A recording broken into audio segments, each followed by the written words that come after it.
Purification कर रहे हैं। बोले त्वाम ब्रह्म के चिद व अन्नत धर्म में एके परम सतसतो पुरुषम परेशम। हे प्रभु, कोई कोई आपको ब्रह्म समझता है, तो कोई दूसरा आपको धर्म कहकर वर्णन करता है। इसी प्रकार कोई आपको प्रकृति और पुरुष से परे परमेश्वर मानता है, तो कोई विमला उत्कर्षणी ज्ञाना क्रिया योगा प्रभवी सत्या ईशाना अनुग्रह, इन 9 शक्तियों से युक्त परम पुरुष और दूसरे क्लेश कर्म आदि के बंधन से रहित पूर्वजों के भी पूर्वज अविनाशी विशेष पुरुष विशेष के रूप में मानते हैं।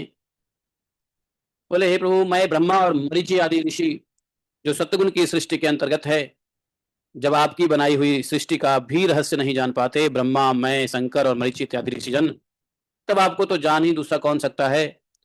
फिर जिनका चित्त माया ने अपने वश में कर रखा है और जो सर्वदा रजगुणी और तमगुणी कर्मों में लगे रहते हैं, वे असुर और मनुष्य आदि भला आपको कैसे जानेंगे, जब हम ब्रह्मा और अन्य ऋषि गण नहीं जान सके तो।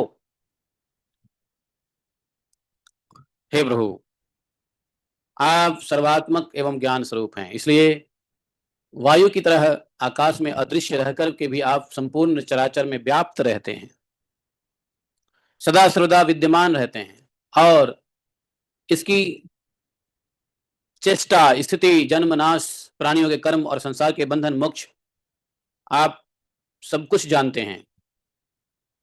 आप जब गुणों को स्वीकार करके लीला करने के लिए बहुत से अवतार ग्रहण करते हैं, तब मैं उनका दर्शन जरूर करता ही हूं।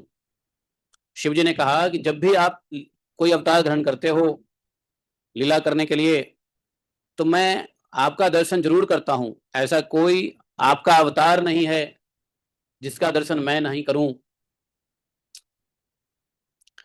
एक अवतार जो अभी अभी आपने लिया था, अभी अभी आपकी एक लीला संपन्न हुई, मोहिनी रूप स्त्री रूप वाली लीला, मैं आपके उस अवतार का दर्शन करना चाहता हूं जिसमें आपने स्त्री का रूप धारण किया है।